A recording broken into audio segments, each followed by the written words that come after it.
Merdeka! Merdeka! Indonesia maju! Indonesia maju! Itu yang mau kita pikirkan hari ini, saudara. Tema kita di hari yang spesial ini adalah Majulah Indonesiaku. Apa? Majulah Indonesiaku. Kita dasari firman Tuhan pagi ini dengan sebuah ayat. Dalam Roma 13 ayat keempat. Satu ayat saja kita baca bersama-sama. Surat Roma 13 ayat yang keempat. Demikian firman Tuhan. 1, 2, 3. Karena pemerintah adalah hamba Allah untuk kebaikanmu. Tetapi jika engkau berbuat jahat, takutlah akan dia. Karena tidak percuma pemerintah menyandang pedang. Pemerintah adalah hamba Allah untuk membalaskan murka Allah atas mereka yang berbuat jahat. 5 Agustus yang lalu, Presiden Jokowi meresmikan pembukaan Silatnas PPAD dan ulang tahun ke-19 di Bogor. Saya sempat mendengarkan pidatonya. Pak Jokowi berkata bahwa dia bertemu dengan Sekjen PBB, dengan petinggi-petinggi yang dia sebut bos-bos dari lembaga internasional, hadir, ya, dia bertemu, lalu juga kepala-kepala negara G7 dalam pertemuan-pertemuan dia. Dia bilang dia tanya sama beliau-beliau itu, bagaimana ekonomi dunia saat ini, keadaan dunia saat ini. Dia bilang hampir semuanya berkata, dunia kita semakin parah. Ekonomi semakin sulit dan akan semakin sulit. Bukan saja sulit dan parah, dan akan anjlok. Lalu bagaimana dengan tahun depan? Tahun depan katanya akan gelap gulita. Ya. Artinya tidak ada titik terang, tidak ada harapan. Menurut pimpinan Bank Dunia dan IMF, kata Jokowi, tahun depan ada 60 negara yang akan bangkrut. Dan sekarang satu persatu sudah mulai rontok. Ekonomi sangat sulit. Lebih 320 juta umat manusia di bumi ini, di dunia ini, sedang menderita kelaparan yang akut. Nubuat Matius 24 mulai terjadi dan terus akan terjadi. Dan jutaan lainnya sedang menuju kelaparan. Hadirin mendengar itu tentu kaget, bukan? Tapi Jokowi segera memotong. Dia bilang, perhatikan, saya tegaskan, itu bukan Indonesia. Wah, semua udah mulai senyum-senyum. Sekali lagi dia bilang, yang saya katakan itu tidak terjadi di Indonesia. Bukan Indonesia, tapi dunia. Maksudnya, ya memang Indonesia juga di dunia sih. Tapi maksud dia itu dunia di luar Indonesia. Dengan kata lain menurut Jokowi, Indonesia tidak akan bangkrut. Indonesia tetap akan maju. Indonesia tidak akan ada bala kelaparan akut. Tahun mendatang Indonesia pasti lebih maju. Hebat ya? Wah, semua sedang tersenyum. Kita bangga punya presiden seperti ini. Optimismenya tinggi sekali. Dia bilang kita bersaing bukan karena kita kecil lalu takut kalah. Kita bisa bersaing bukan karena kita lebih lemah, bukan. Kita bisa bersaing di dunia karena kita lebih cepat. Wah, hebat sekali dari pidatonya. Ekonomi Indonesia akan bertumbuh. Pemasukan negara akan bertambah. Lalu dia bilang ada 3 strategi yang dia dan kabinetnya lakukan. Yang pertama dia bilang adalah pembangunan infrastruktur. Di tangan Jokowi sudah berapa jalan tol baru yang dibangun? Banyak jalan tol yang dia bangun dari mulai barat sampai timur. Berapa pelabuhan udara yang dia bangun? Berapa pelabuhan laut yang dia bangun? Berapa jembatan yang dia bangun? Berapa bendungan, irigasi, dan semua infrastruktur lainnya dia bangun. Presiden kita luar biasa. Bukan itu saja, dia bilang yang kedua adalah industrialisasi. Freeport sudah di tangan Indonesia 51%. Sekarang Presiden punya hak bicara untuk bangun pengolahan tembaga di Indonesia. Gak perlu kirim ke luar negeri. Nikel, stop ekspor. Kita tidak akan stop, kita tidak akan ekspor bahan mentah, dia bilang. Kita olah sendiri supaya industri pindah ke Indonesia. Indonesia akan lebih maju. Wow, saya kagum mendengar itu. Dan yang ketiga dia bilang, program digitalisasi dan membantu usaha-usaha kecil. Menurut dia, pajak negara hari ini 61% dari pengusaha kecil yang jutaan jumlahnya. Di tengah-tengah resesi dunia, di tengah-tengah inflasi yang semakin tinggi, Indonesia tetap maju. Amin? Ayo mau pulang Indonesia enggak?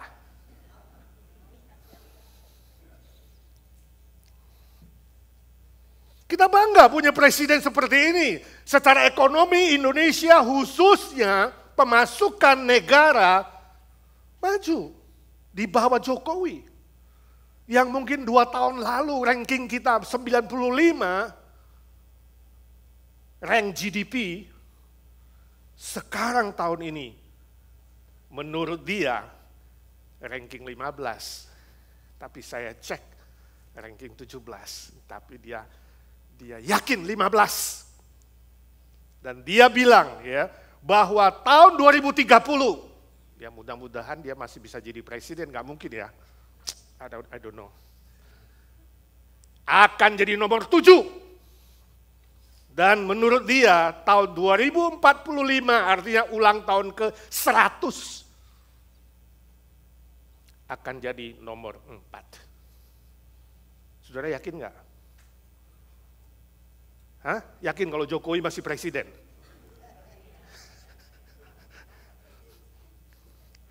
Oh saudaraku, kita semua rindu Indonesia bisa lebih maju. Ya, seluruh rakyat Indonesia rindu bahwa Indonesia akan tambah maju di semua bidang, bukan ekonomi saja. Bukan dalam pemasukan negara saja.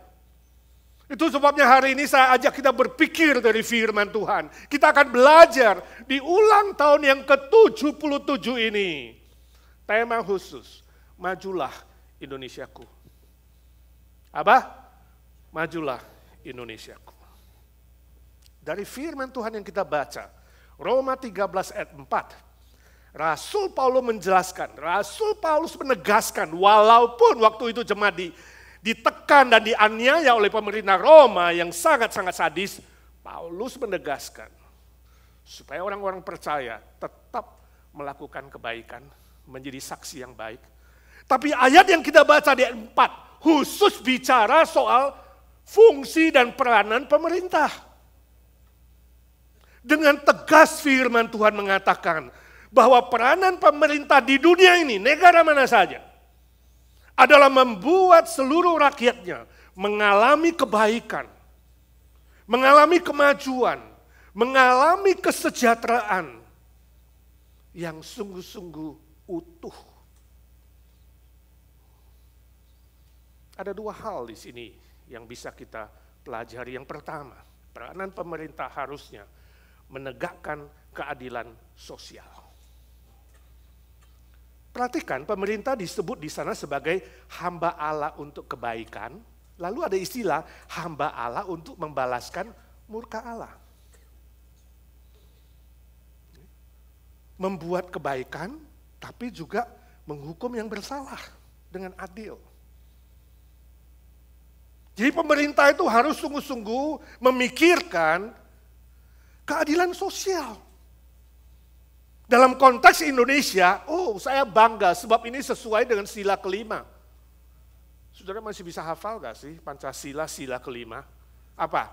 Keadilan sosial bagi seluruh rakyat Indonesia. Bapak Bung Karno dan Hatta sudah memikirkan itu. Tapi setelah 77 tahun merdeka, bukan usia yang pendek. Kalau manusia itu sudah usia pensiun, yang harus menikmati kesejahteraan. Permisi tanya, sudahkah sila kelima tergenapi? Sudahkah di Indonesia seluruh rakyat mengalami keadilan sosial? Tanpa keadilan sosial, tidak mungkin Indonesia bisa lebih maju.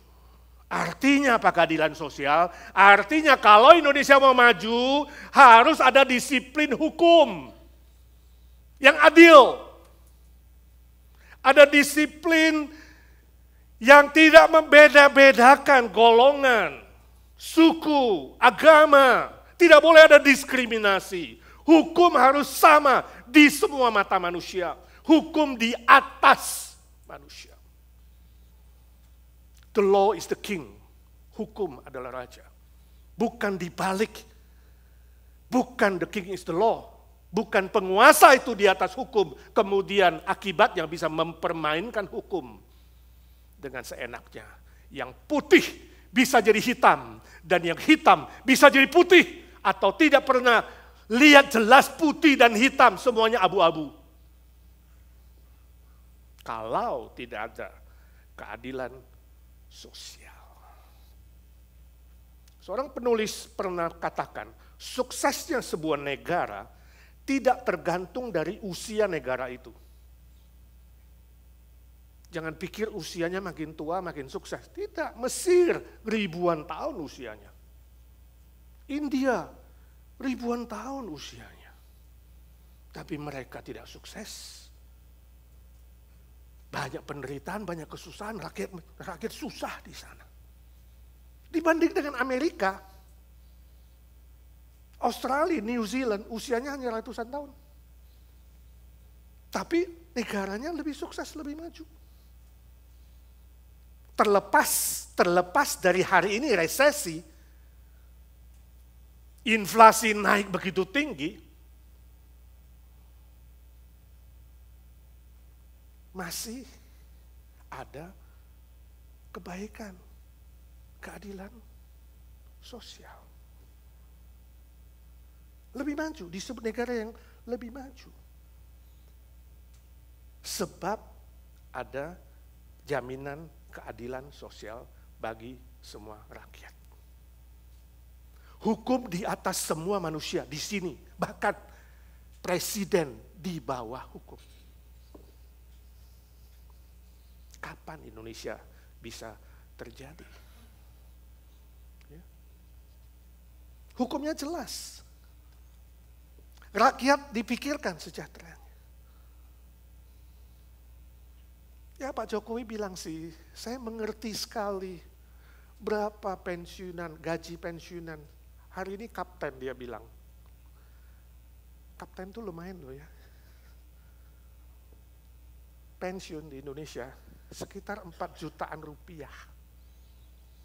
Cukup gak kalau hidup Jakarta? Dia bilang aku ngerti gak cukup.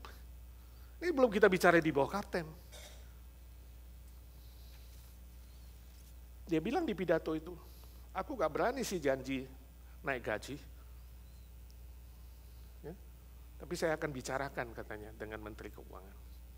Akan coba hitung-hitungan. Jadi dia mikirin juga supaya rakyat lebih sejahtera. Tidak heran dia bilang, sedikit bangga. Indonesia bensin masih murah. Saudara tahu Pertalite berapa duit? 1 liter itu 7.650. 50 sen kurang. Dia bilang, Amerika bahan bakar sudah naik 2 kali lipat. Kita masih 7.650. Harga aslinya berapa sebenarnya? 17.100. Kenapa bisa murah? Negara kasih subsidi. Tidak kecil saudara, subsidi hanya untuk Pertalite bensin saja 502 triliun rupiah. Kenapa harus subsidi? Kenapa harus subsidi? Karena rakyat gak cukup. Pensiunan kaptenannya 4 jutaan. Tidak heran dia bilang, dulu saya ingat bensin hanya naik 10%, demo 3 bulan. Demo 3 bulan. Nah gimana kalau naik seperti di Amerika 2 kali lipat? Apakah demo bertahun-tahun? Di mana duduk masalahnya? Belum ada keadilan sosial untuk kesejahteraan seluruh rakyat. Jokowi bisa memajukan ekonomi, pajak bisa bertambah, pemasukan negara bisa bertambah, tapi itu digunakan untuk subsidi.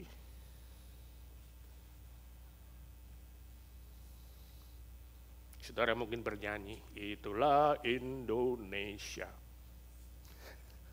Penulis itu juga bilang, suksesnya sebuah negara tidak tergantung dari luasnya. Luasnya, Singapura itu secuil, saudara, kayak ingus. Kalau dibandingkan seluruh Indonesia, yang ribuan pulau, dari Sabang sampai Merauke, Singapura hanya setetes. Gak kelihatan di peta, titik doang. Tapi kenapa orang-orang kaya, presiden, petinggi-petinggi menyimpan duit mereka di bank di Singapura, bukan bank di Indonesia? Kenapa duit di sana? Karena di situ ada jaminan hukum, disiplin hukum. Ada rasa aman. Saudara lihat, bukan karena luasnya. Sama dengan Swiss. Swiss negara kecil. Raja-raja, ratu, presiden, orang-orang kaya dunia simpan duit di mana? Ada nggak taruh di Indonesia? Ada sih, mungkin dikit lah. Bunganya doang. Suksesnya sebuah negara tidak tergantung sumber alamnya. Oh, lihat Jepang. Jepang negara kecil, pulau-pulau yang penuh dengan batu-batuan, mungkin hampir 90% tanah berbatu. Tapi bunga-bunganya cakep, tanamannya subur, berasnya enak dan mahal. Indonesia yang begitu luas, lautan ibarat kolam susu, sampai ada lagunya, bukan lautan hanya kolam susu. Kayu dilempar besok jadi pohon. Tapi masih impor beras.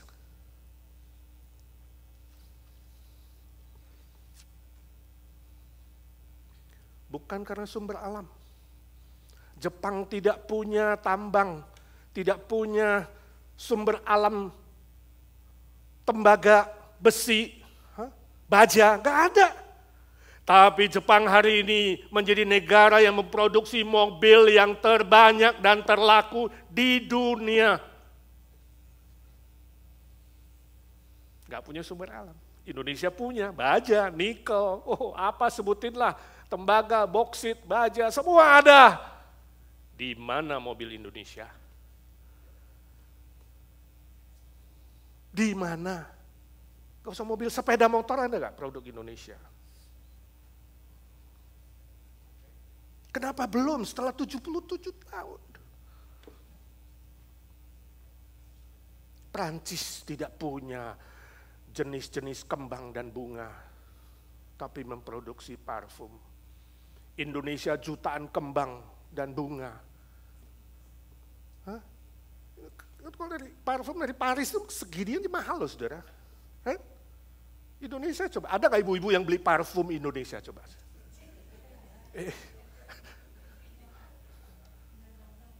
Minyak nyong-nyong katanya itu, minyak melati untuk mayat, kalau mayat mati sebelum tutup peti itu.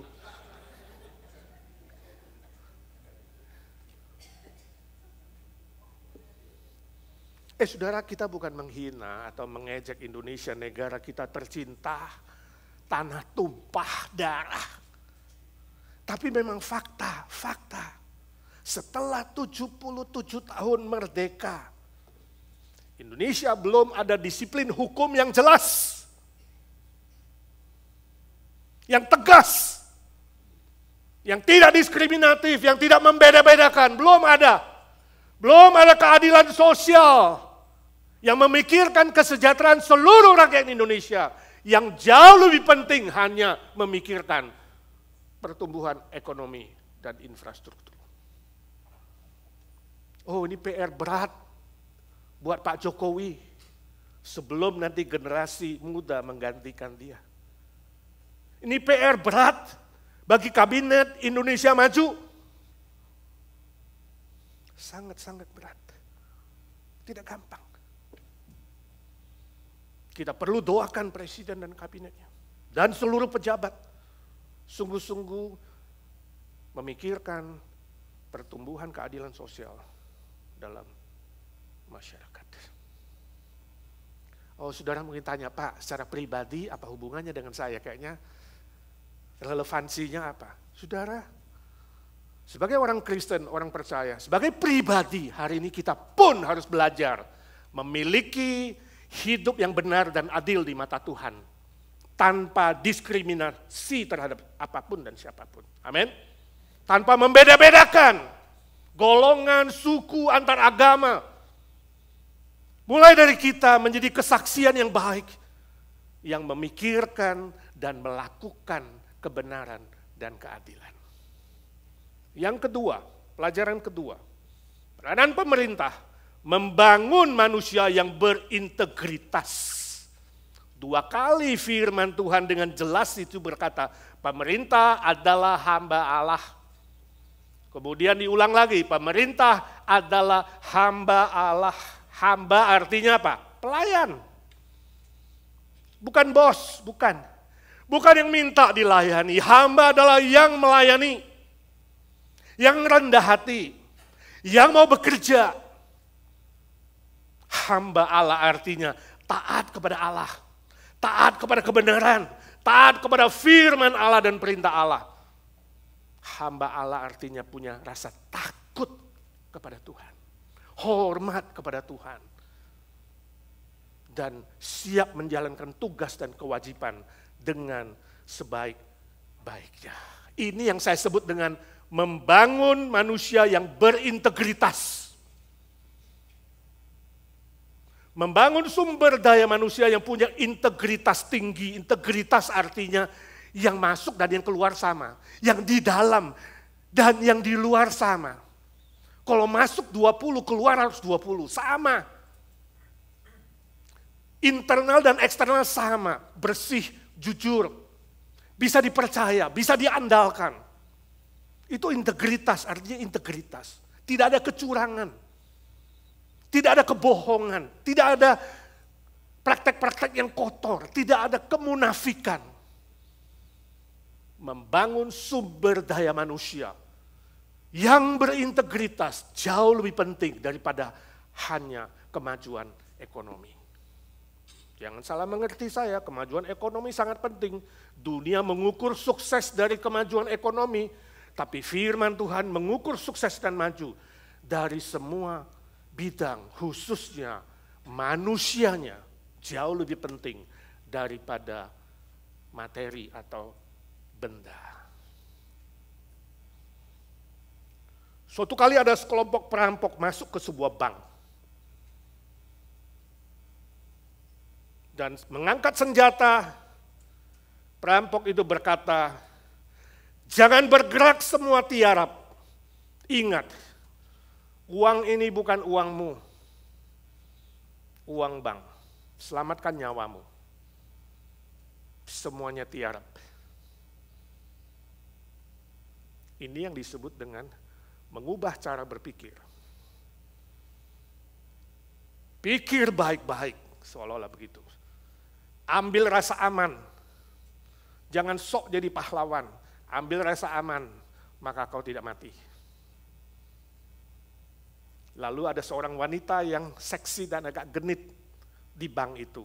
Dia coba merayu si perampok. Perampoknya bilang, "Hei Mbak, ingat ya, ini adalah soal perampokan, bukan soal perselingkuhan."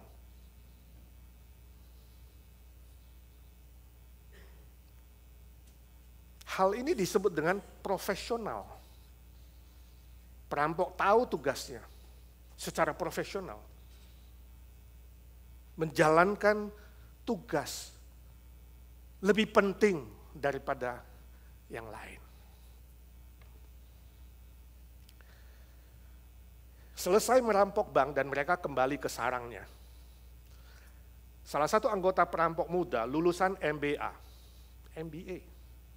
Dia bilang sama bosnya, hanya lulusan SD. "Bang, mari kita hitung berapa jumlah yang kita rampok." Lalu si bos berkata, "Goblok kau. Untuk apa menghitung? Tunggu saja pengumuman di televisi, ya kan? Kita akan tahu." Ini yang disebut dengan apa? Pengalaman. Si bos punya pengalaman. Sebagian orang sangat mementingkan pengalaman lebih dari segalanya. Itu sebabnya sangat mengagungkan senioritas. Lalu manajer bilang sama kepala cabang, "Pak, kita lapor polisi, Pak." Kepala cabang bilang, "Tunggu sebentar. Tilep dulu 50 M. Nanti kita bagi 2. Baru lapor polisi." Ini yang namanya berenang mengikuti arus. Mencari kesempatan, bahkan dalam situasi yang sangat sulit untuk mendapatkan keuntungan pribadi.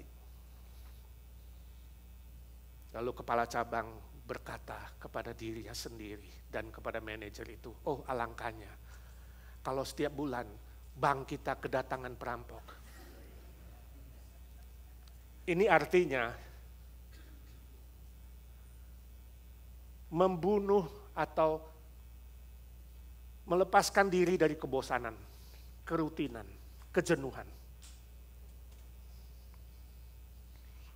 Mencari kesempatan bahkan dosa demi kesenangan pribadi. Ada manusia yang begitu, ya. Lalu besoknya berita TV muncul.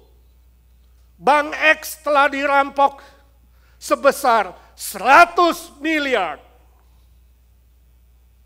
Si abang bos perampok marah-marah setelah dia hitung, dia bilang, "Kurang ajar. Yang kita dapat cuma 20 M. Si kepala cabang dapat 80 M tanpa bekerja, tanpa lakukan apa-apa."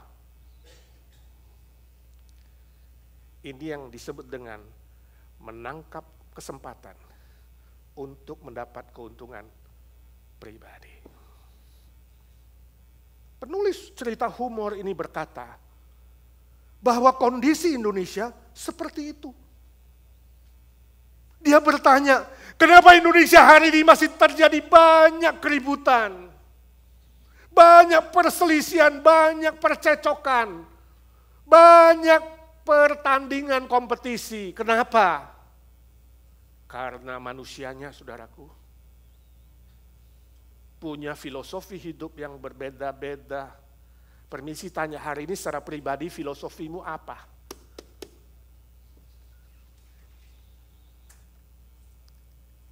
Apakah engkau berjuang untuk takut akan Tuhan, hidup dengan karakter yang baik, yang mementingkan integritas yang tinggi, dibandingkan dengan kepentingan dan keuntungan pribadi? Indonesia akan maju jika ada pembangunan sumber daya manusia yang berintegritas. Oh, sekali lagi tentu kita sangat-sangat bangga dengan Pak Jokowi. Pak Jokowi itu terkenal bukan hanya di Indonesia, saudara, di seluruh dunia. Dia adalah pemimpin yang berintegritas tinggi, jujur, bersih. Gak ada yang bisa cari kesalahannya. Gak ada. Gak ada korupsi. Gak ada agenda kepentingan pribadi. Sangat-sangat tekun bekerja dan rajin dan giat berjuang. Saya yakin juga kabinet Indonesia Maju seperti dia, bukan? Tapi bagaimana dengan pejabat-pejabat lainnya? Yang dari pusat sampai ke daerah. Saya dapat kesaksian dari teman saya, sama-sama alumni di saat dulu dan pernah di Pluit. Pernah kalau di Pluit itu sedikit kenal lah dengan Pak Ahok. Nah, teman saya ini melayani di Sangir Talaut. Saudara tahu kalau di daerah itu BBM itu dikontrol sama orang kaya sama pejabat di sana yang kong kali kong. Bisa memainkan harga, bisa menahan stok dan kemudian gak ada BBM lalu harga dimainkan. Nah, teman saya mau beli juga gak ada, harga mau dinaikin. Jadi iseng-iseng teman saya, WhatsApp Pak Ahok. Ini kondisi di Sulawesi Utara, Sangir Talaut. Saudara, besoknya dia bilang, Pak Ahok sidak tiba-tiba muncul di Pelabuhan Bitung. Di mana, Dok? Semua petugas itu, ya ketakutan lah. Lalu minta maaf atas kasus mempermainkan harga itu. Ya kita tahu Pak Ahok juga bersih kan. Dan Pertamina memang maju di bawah pimpinan dia. Tapi bagaimana dengan daerah? Saya belum tanya, bagaimana setelah Pak Ahok pulang ke Jakarta? Balik lagi nggak? Saudara, kalau babi yang kotor, atau binatang yang bisa hidup di lumpur, you mau mandiin, mau kasih parfum, besoknya masuk kembali ke lumpur. Hanya satu cara, pertobatan yang sejati di dalam Tuhan. Barang siapa di dalam Kristus, dia diubah menjadi ciptaan baru. Kita perlu berdoa untuk Pak Jokowi dan kabinetnya. Kita perlu berdoa untuk Indonesia. Banyak manusia yang belum sungguh-sungguh mengenal juru selamat yang sejati. Supaya ada perubahan. Ada sumber daya manusia yang berintegritas tinggi, yang jauh lebih berharga dari apapun. Manusia lebih penting dari benda dan harta. PR bagi presiden, tapi PR juga bagi kita untuk bukan saja mendoakan dia, tapi bagi kita sendiri. Sebab pembaharuan itu tidak mungkin terjadi kalau tidak dimulai dari diri sendiri. Izinkan saya tanya, kalau saudara sudah percaya menjadi orang Kristen, apakah integritas hidupmu semakin hari semakin tinggi? Apakah kau semakin punya rasa takut dan hormat kepada Tuhan? Punya tanggung jawab moral yang tinggi, yang baik dan benar. Itu sangat-sangat penting. Jauh lebih penting dari hanya mengejar kekayaan. Sudah mengatakan, apa relevansinya? Hargai manusia, mulai dari keluargamu, jauh lebih penting daripada harta benda. Saya baca sebuah cerita. Suatu hari ada seorang yang kaya raya, beli mobil baru, mewah, katakanlah Ferrari, 100.000 kayak, 150.000 kayak. Dia parkir di depan rumah dan bersih-bersihin. Anaknya umur 5. Menggoreskan sesuatu di pintu mobil baru. Wah, si orang kaya kaget, lalu gak sadar, dia ambil, ini kayak sedikit besi apa gitu di tangannya, dia pukul jari anak. Dilarikan ke rumah sakit karena anaknya sakit. ternyata jarinya patah. Dia sedih. Anak itu masih bertanya, "Papa, kapan jariku bisa tumbuh lagi?" Dia makin nangis, makin sedih.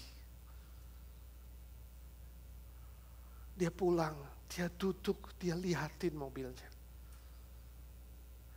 Semakin melihat dia mulai sadar, oh ternyata aku menghargai mobil lebih daripada anakku sendiri. Dia mendekat lihat goresan itu. Ternyata anaknya menulis, "Papa, aku cinta padamu." Wah, dia makin gak tahan menyalahkan diri sendiri. Dia gak bisa melihat anaknya lagi. Esoknya, dia mati bunuh diri.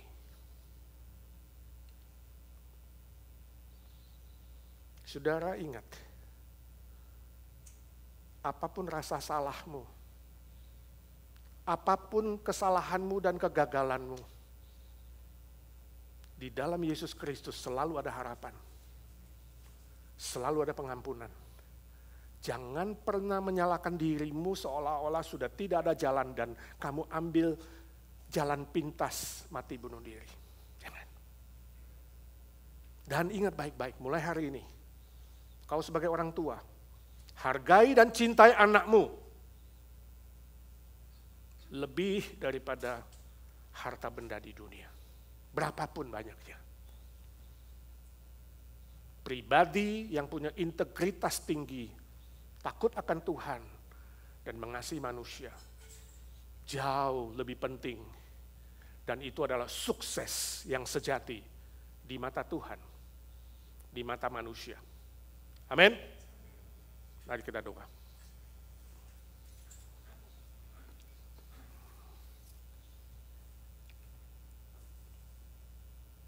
Ya Tuhan Yesus, suara hamba-Mu sudah berhenti. Biarlah suara Roh Kudus terus bekerja. Sekali lagi kami berdoa untuk Pak Jokowi dan seluruh kabinet Indonesia Maju. Dan seluruh petugas, pejabat, petinggi yang ada di pusat sampai daerah. Berilah mereka rasa takut akan Tuhan, hati nurani yang lebih sensitif. Kami doakan Indonesia yang sangat luas, sangat banyak penduduknya, jutaan yang belum mengenal Engkau ya Tuhan. Biarlah suatu hari ada kesempatan mendengarkan Injil dan diselamatkan oleh Tuhan dengan cara dan waktu Tuhan. Selamatkan Indonesia ya Tuhan. Kami rindu Indonesia tambah maju.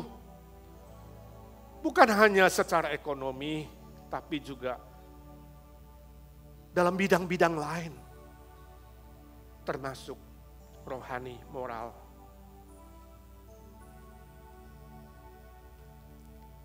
Biar Indonesia boleh menjadi berkat bagi banyak orang. Dimulai dari kami Tuhan. Lakukanlah pembaharuan ya Tuhan, pembaharuan. Sebab di dalam Engkau selalu ada pembaharuan. Selalu ada harapan. Selalu ada kesuksesan yang sejati, kebahagiaan yang sejati. Kalau kami membawa rasa kepahitan, rasa kemarahan, yang bisa membawa bahaya dalam hidup kami. Kalau hidup kami ada yang kekecewaan yang tidak tersembuhkan seolah-olah. Dosa yang mengikat terus-menerus. Hamba-Mu minta dalam nama Tuhan Yesus. Merdekakan setiap pribadi sebab di dalam kebenaran-Mu ada kemerdekaan yang sejati. Kami minta berkat Tuhan, kuasa Tuhan, berkat Tuhan, mujizat Tuhan. Sejahtera dari Tuhan untuk Indonesia. Hanya di dalam satu nama Tuhan Yesus Kristus. Tuhan segala Tuhan, Allah segala Allah. Raja segala Raja. Yang hidup selama-lamanya. Amin. Yang percaya berkata, amin.